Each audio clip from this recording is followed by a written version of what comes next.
He was a genius who gave wings to an entire nation. His name was Nikolai Polikarpov, and his aircraft, the legendary U-2 utility plane and the revolutionary I-16 fighter, made the Soviet Air Force the most powerful in the world. Stalin himself would name him the King of Fighters. But before that, the very same Stalin sentenced him to be shot. This is the story of a stunning rise and a monstrous fall. The story of how the nation's best aircraft designer ended up on death row, facing an absurd charge of industrial sabotage. Of how, while awaiting a bullet to the back of his head, he continued to design airplanes on the floor of his prison cell. And of the miracle that unfolded in the skies above Moscow when his creation, the I-5 fighter, performed such a dance before the leader's eyes that his death sentence was overturned.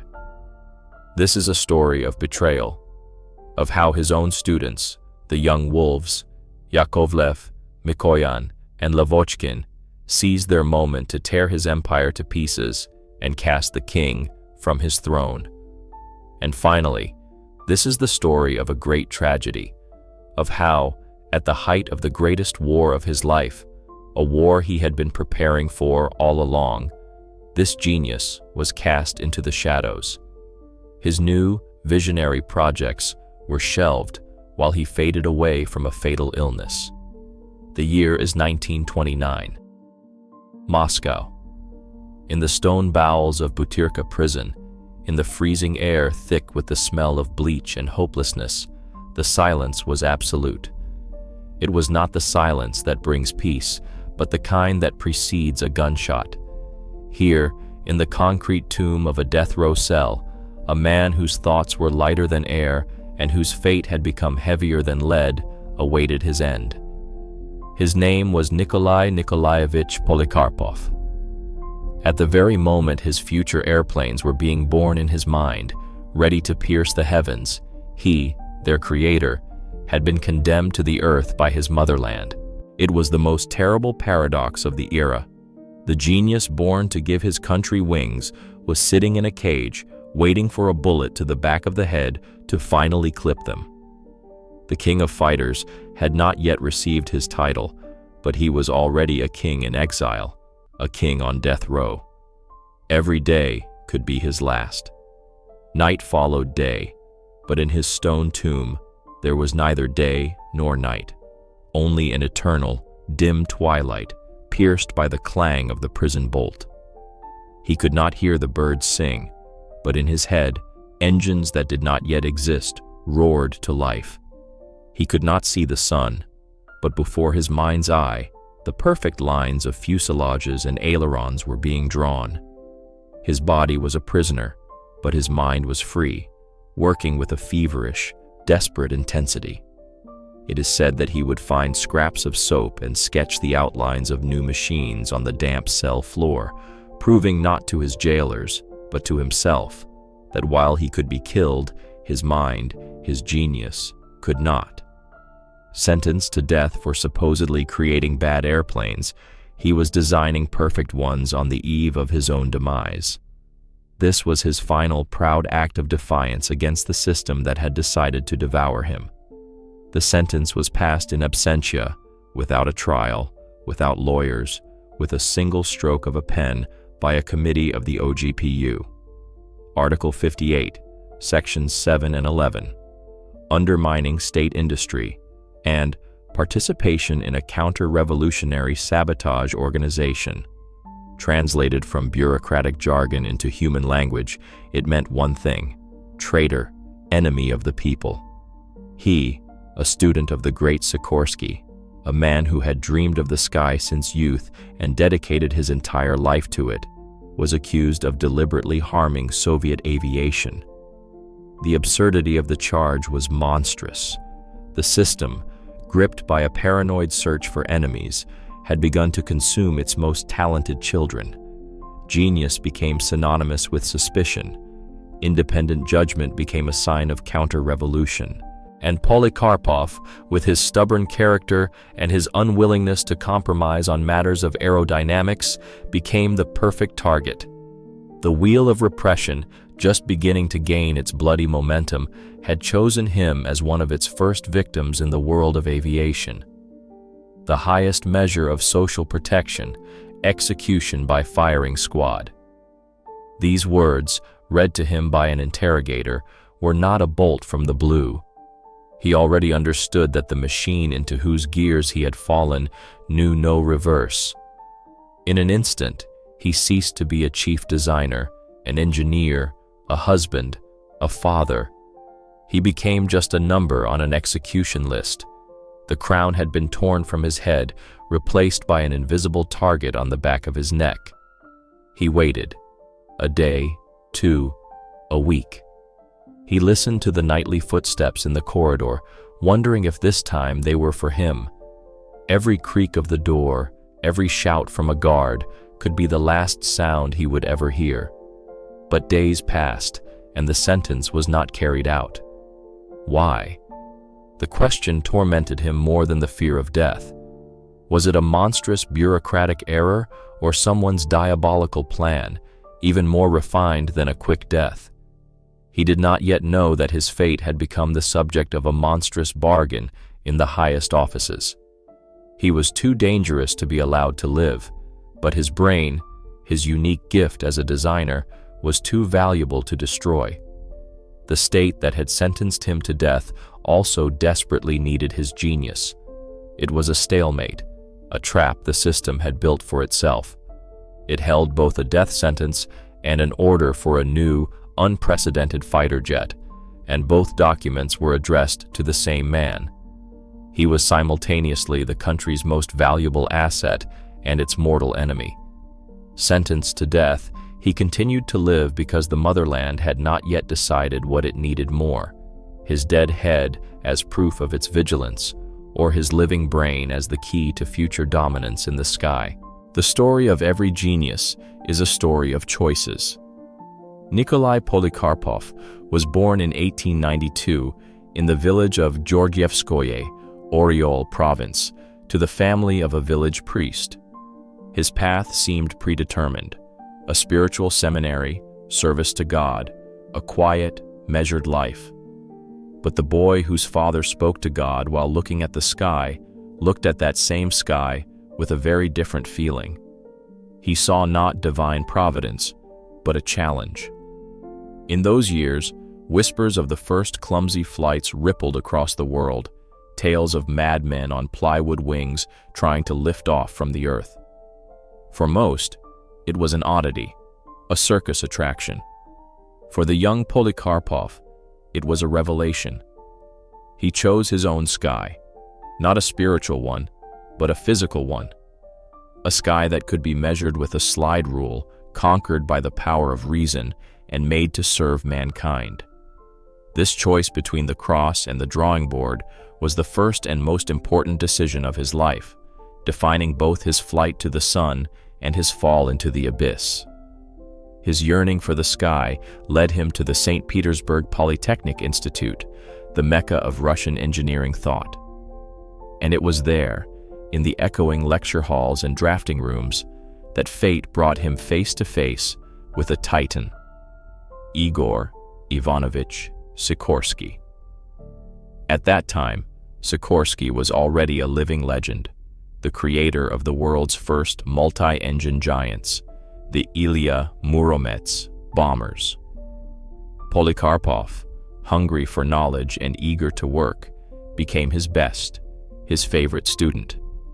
He spent his days and nights at the Russo-Baltic factory, absorbing the magic of aircraft construction, mastering the secrets of aerodynamics under the guidance of the great master. Sikorsky saw in the young student not just a talented apprentice, but a kindred spirit, another fanatic equally obsessed with the sky. He entrusted him with the most complex calculations, and Polikarpov more than justified this trust. This was not just an education, it was a passing of the torch, a transfer of power over the air from one generation of geniuses to the next. And then came the year 1917. The empire collapsed, and the world split in two. Igor Sikorsky, who did not accept the new regime, made his choice. He emigrated to America to continue building his castles in the air across the ocean.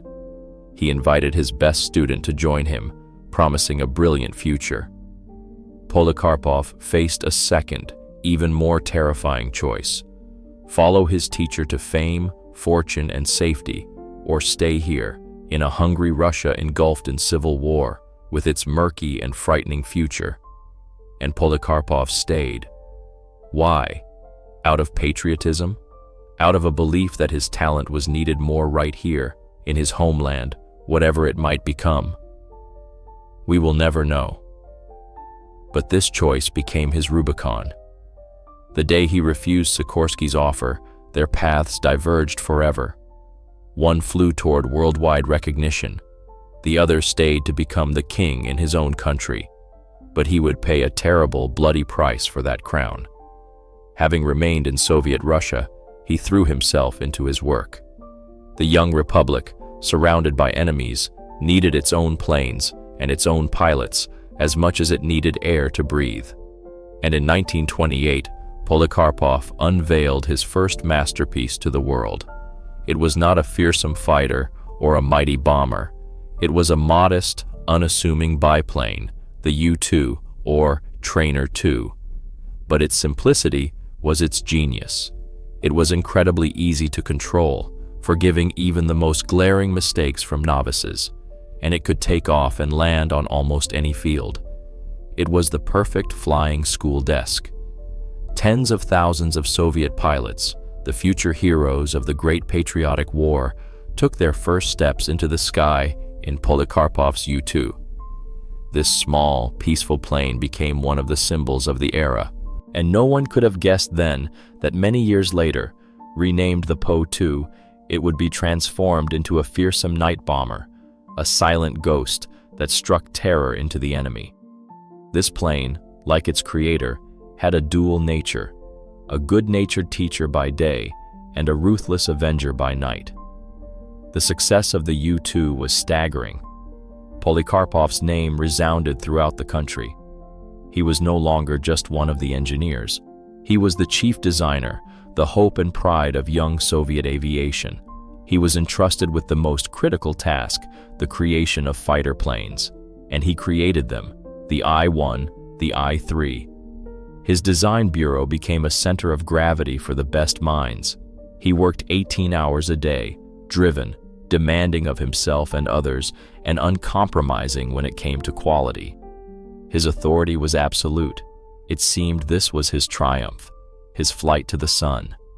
But in the Soviet system, the higher you fly, the more visible you become to those on the ground, and the brighter your sun shines, the longer and darker the shadow you cast. In that shadow, envy was already lurking, denunciations were being written, and knives were being sharpened. The king of fighters did not yet know that his coronation would become an ascent to the scaffold. The late 1920s. The Soviet Union, like a colossal machine, was picking up speed. The Great Break, the first 5-year plan, industrialization, these words thundered from the newspaper headlines, promising a new, bright future. But this giant undertaking had another, darker side. The machine, running at full throttle, demanded not only records, but also someone to blame for any failure. The slightest mistake, any miscalculation, any production delay was instantly declared not the result of objective difficulties, but of malicious intent, sabotage. The country, gripped by spy mania, began a feverish hunt for internal enemies, and aviation, the most advanced, most complex, and most temperamental industry, became the perfect hunting ground for this witch hunt. Nikolai Polikarpov, with his brilliant talent, stubborn character, and unimpeachable authority, was too prominent a figure for the shadow of paranoia to pass him by. He stood at the summit, and at the summit, the wind always blows harder, and a lightning strike is far more likely. The formal pretext for his downfall was his new I-3 fighter.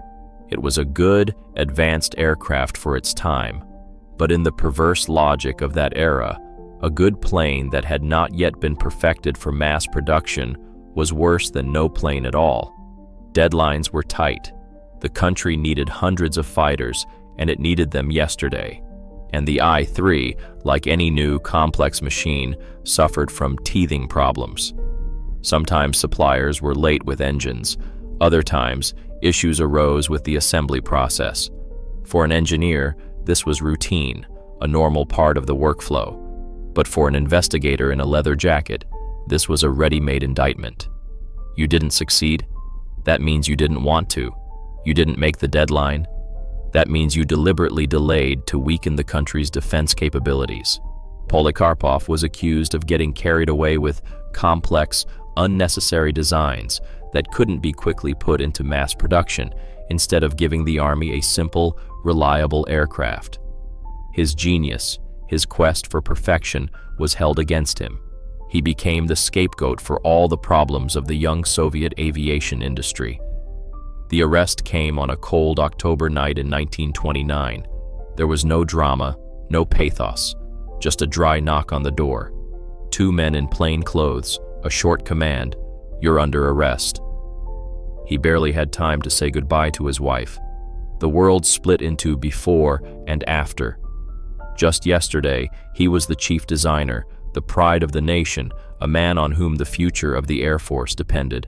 Today, he was a nameless enemy of the people, being driven in a black Voronok car toward the ominous silence of the Lubyanka. They took everything from him: his name, his freedom, his blueprints. All he had left were his thoughts, his memory, and his terrible, bewildered question: what for? But this question was addressed to the void. The machine of repression did not need logic. It needed victims. The interrogations began.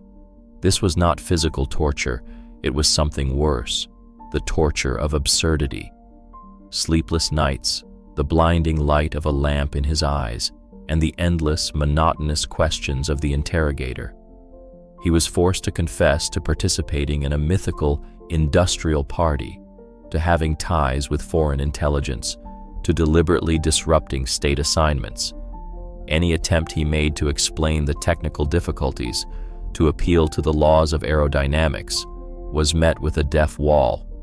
The interrogator was not interested in the truth. He needed a confession. Polikarpov, a man of logic, a man of precise sciences, found himself in a looking-glass world, a world where 2 + 2 could equal 5 if party expediency demanded it. They tried to break his will, to force him to incriminate himself and his colleagues, to fit into the pre-written script of a grand conspiracy of saboteurs. He signed nothing. But in that system, it no longer mattered. There was no trial to speak of. His fate was decided by a committee of the OGPU, in absentia, without witnesses or lawyers, based on a case fabricated by the interrogator. On March 28, 1930, the sentence was signed. Dry, soulless lines on a piece of paper that canceled out his entire life. Sentenced to the highest measure of social protection, execution by firing squad. This was the end. The wings he had so painstakingly created for himself and his country were cruelly, mercilessly clipped. The king of fighters was overthrown and thrown into a death row cell, destined to become just another number in the statistics of the Great Terror, which was only just beginning its bloody feast. Time on death row flows differently. It is not divided into hours and minutes, but consists of long, viscous stretches of waiting. Nikolai Polikarpov spent almost 2 months in this hell. Every day, he waited for the footsteps in the corridor that would come for him. But instead of the executioner, a guard came for him with a different, unthinkable order.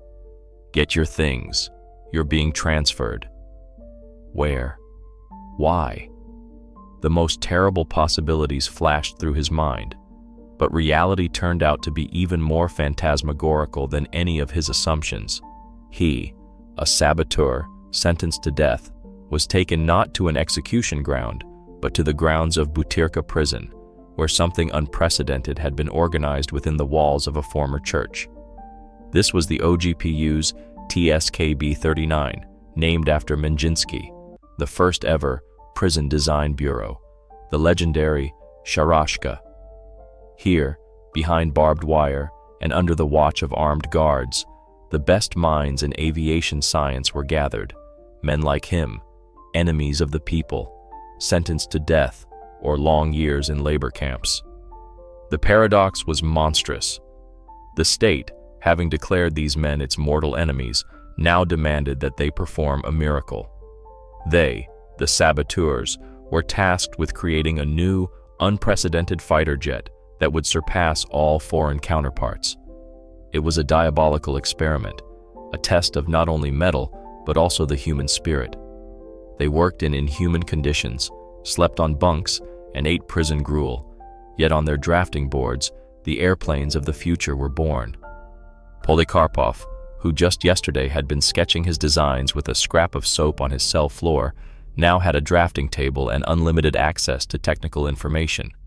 He was a prisoner, but his mind was once again in demand, and he threw himself into the work.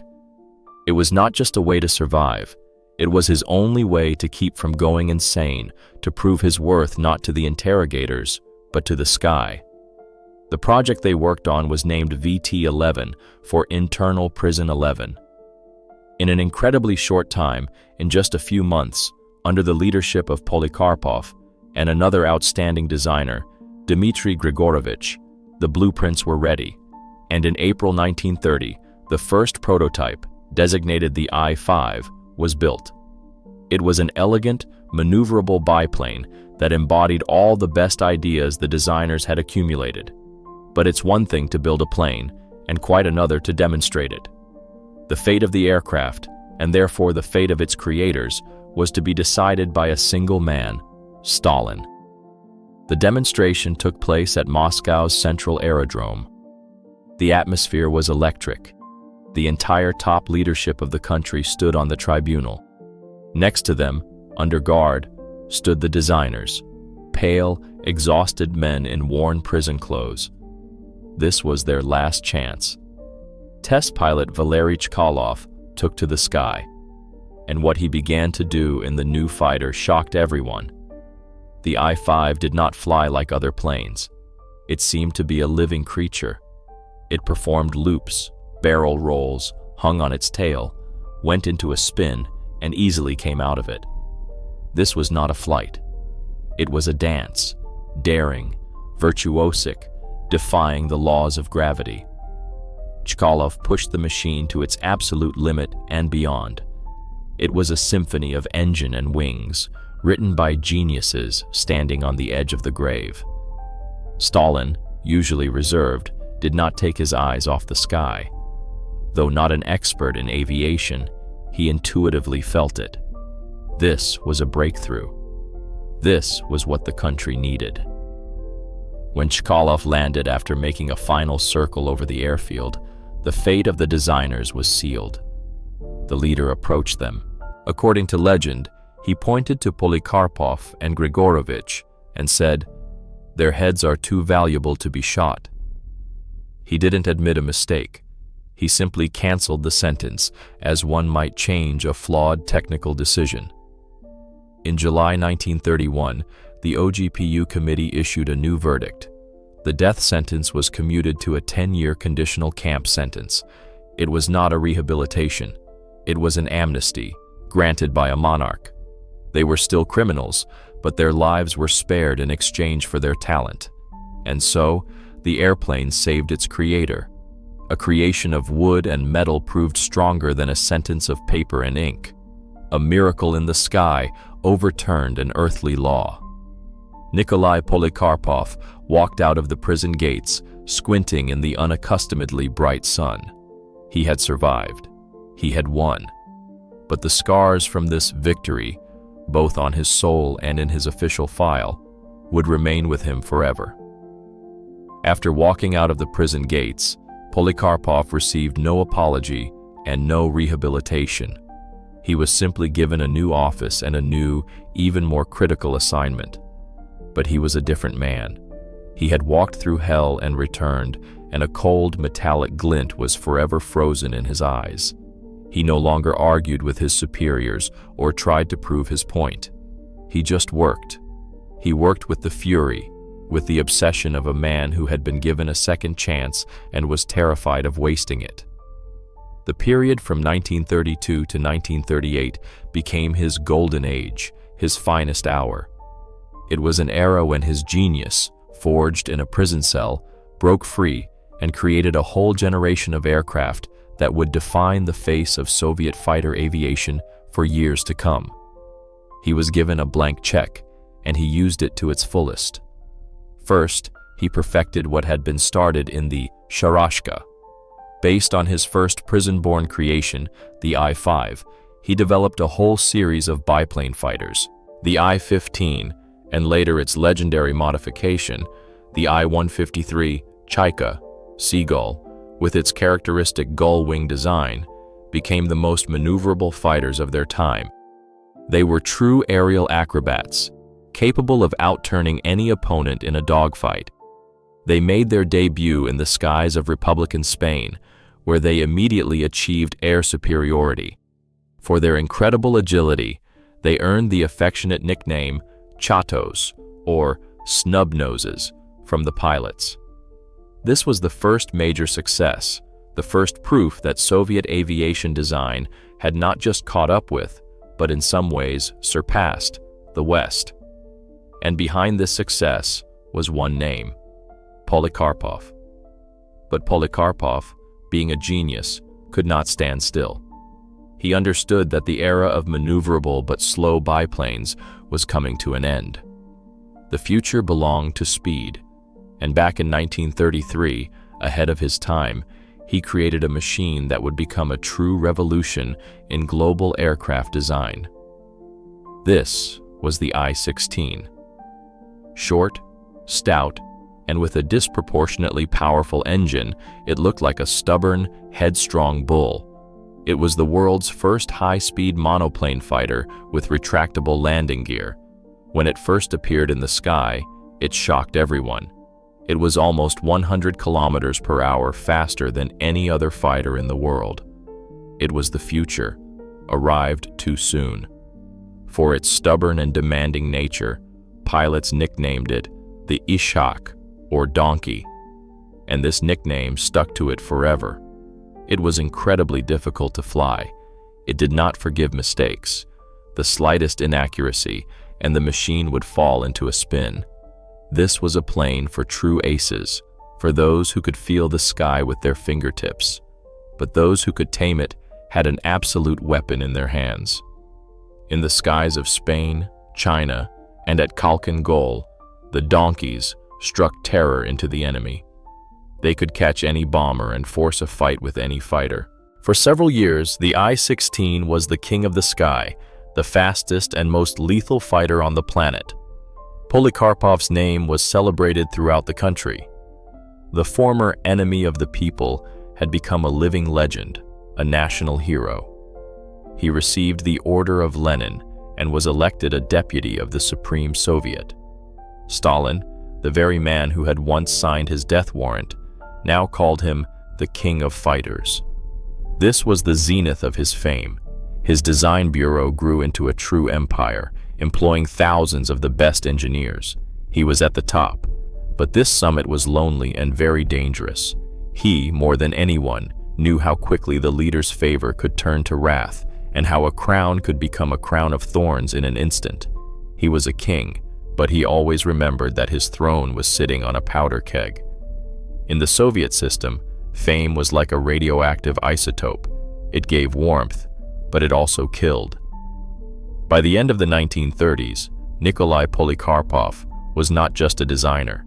He was an icon, a living monument, a king whose name every schoolchild knew. But his throne, built on nationwide acclaim, stood on the summit of a volcano, and in the shadow of that throne, a new, predatory pack, hungry for power, was already growing. These were the young designers, his former students and assistants, Yakovlev, Lavochkin, and Mikoyan. They looked upon their king with a mixture of admiration and black envy. They saw not only his genius, but also his vulnerability. They understood that the era of lone individuals, even brilliant ones, was ending. The time of teams, of political intrigue and backroom games was dawning. And in these games, the old, stubborn king was doomed to fail. The first crack in his monolithic reputation was a tragedy that shook the entire country. December 8, 1938, a frosty, gray day at the Central Aerodrome. His new, most ambitious project was scheduled to take to the sky the I-180 fighter, intended to be the successor to the Donkey. At the controls was not just a pilot, but a god, an icon, the favorite of Stalin and the entire Soviet people, Valery Chkalov. The very fact of his participation raised the stakes to the heavens, but the plane was still raw, and its new, powerful engine was capricious and unreliable. Chkalov, despite urgings to wait, decided to fly. This flight would be his last. On final approach, the engine stalled. The plane crashed on the outskirts of the airfield. Chkalov was killed. His death was not just a tragedy. It was a public execution of Polikarpov's reputation. Although he was not directly to blame for the catastrophe, a black, indelible shadow of guilt fell upon him and his new aircraft. His enemies and rivals no longer needed to invent anything. They had been handed a terrible weapon. The king had created a plane that killed the nation's greatest hero. It was at this moment that the young wolves emerged from the shadows. Alexander Yakovlev was particularly active and politically savvy. Unlike Polikarpov, who was an engineer to the core, Yakovlev was a brilliant manager and a skilled courtier. He had direct access to Stalin, knew how to speak the leader's language, and could sell his projects beautifully and convincingly. While Polikarpov struggled with the complex I-180 and its unreliable engine, Yakovlev proposed a simpler, more pragmatic path, not to create a revolution, but to improve what already existed. His designs were simpler, more technologically advanced, and could be quickly put into mass production. On the eve of a looming war, this argument was far more persuasive to the country's leadership than Polikarpov's brilliant but complex and risky breakthroughs. The old lion was wounded, and the pack smelled blood. The final act played out in late 1939, orchestrated perfectly in the best traditions of Byzantine intrigue. Polikarpov was granted a high honor. As the leading authority in aviation, he was sent on a business trip to Nazi Germany. The official purpose was to familiarize himself with the German aviation industry. It was a gesture of trust, a recognition of his status. He left as a king, an envoy of his nation, never suspecting that this was an honorable exile, a one-way ticket for his career.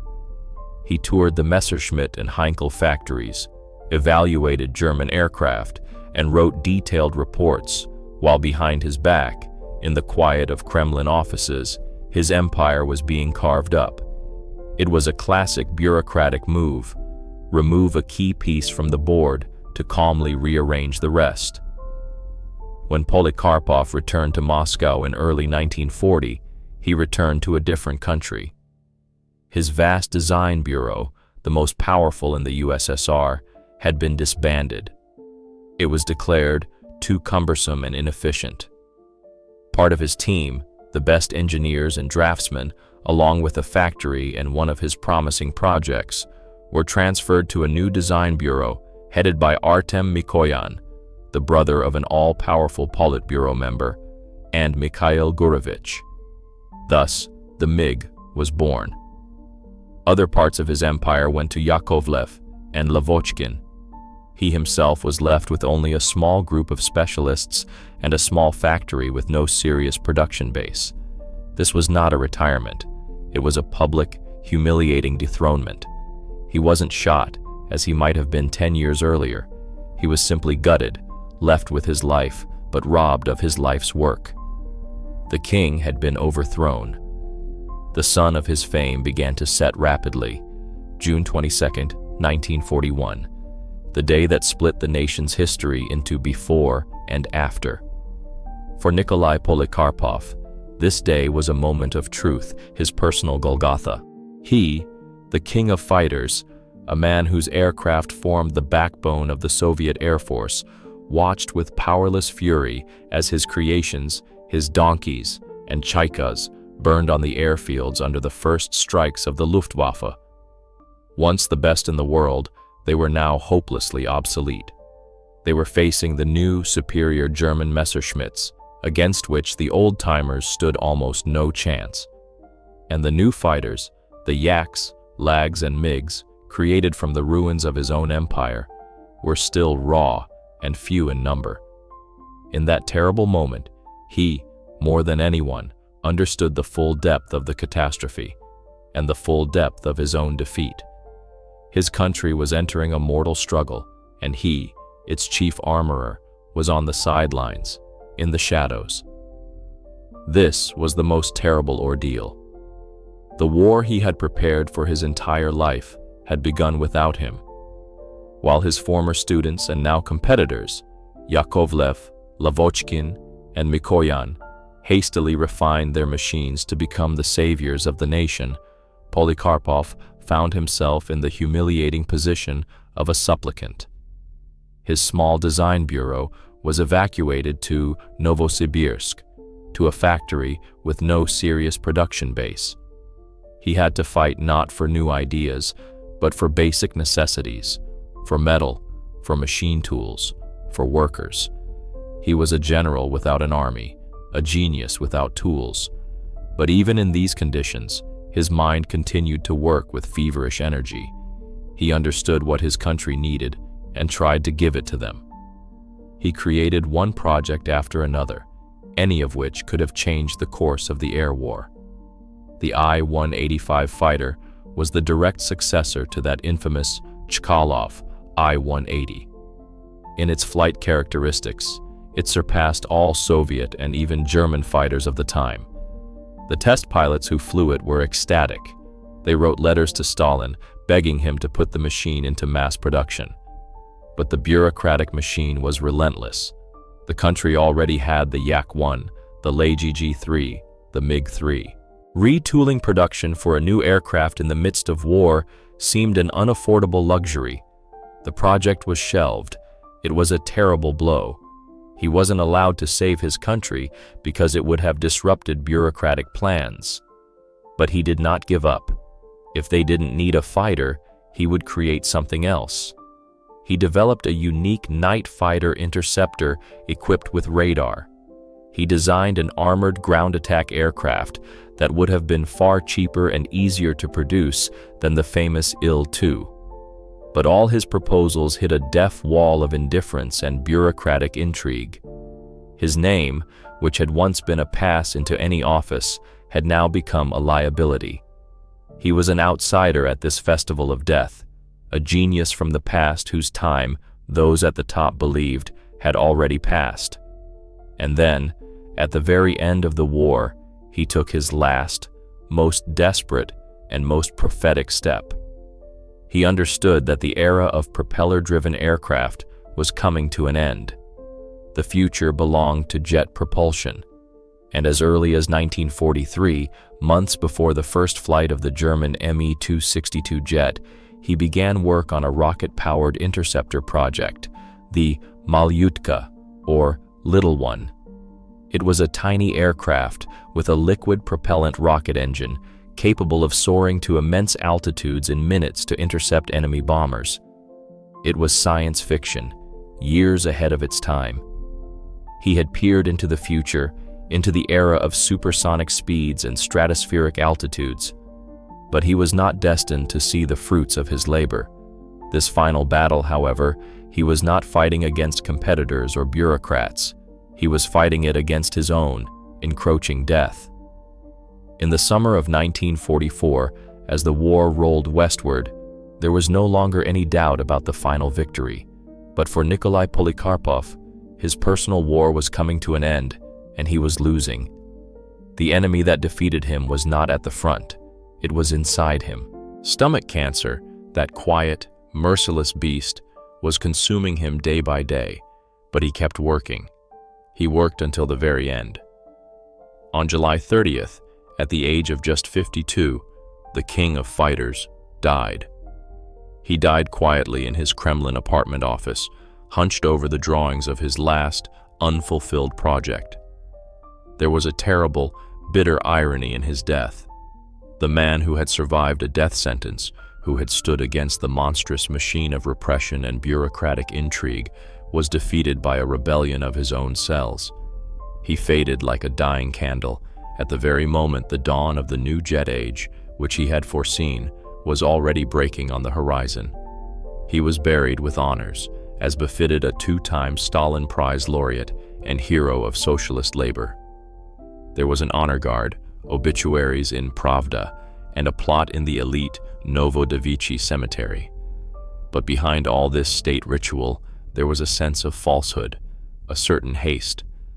The country, still at war, was saying goodbye to him as if he were a relic of a bygone era. The new heroes, the new kings of the sky, were others: Yakovlev, Lavochkin, Tupolev, Ilyushin. Their planes were winning the war. And Polikarpov. He was great, but he was in the past. His death almost mystically coincided with the end of the propeller aircraft era, an era that he himself had essentially created. The propeller, that symbol of his genius, was giving way to the turbine, and the king departed along with his fading empire of piston engines. But can the legacy of a genius be measured by the number of obituaries? After his death, his name was consigned to near-complete oblivion for many years. But his true, incorruptible mark remained not in the granite of monuments, but in the very air, in the very fabric of Soviet aviation. His legendary U-2, renamed the Po-2, continued to fly for decades after its creator's death, becoming one of the longest-serving aircraft in history. But most importantly, there was his school of thought. His students, the engineers who had grown under his wing, became the golden fund of the aviation industry.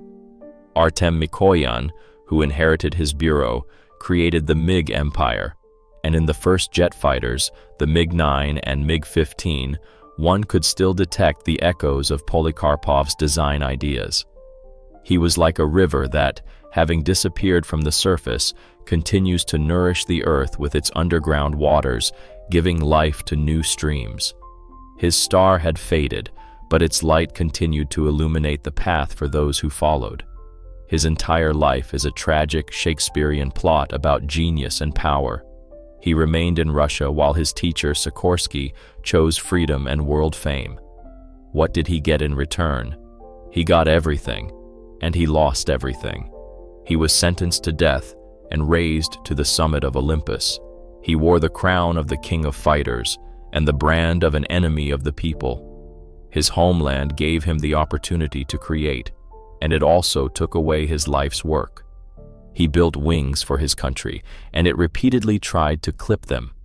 His fate is an eternal reminder of how terrible and destructive the love for one's country can be, when that country is a totalitarian monster that devours its own best sons.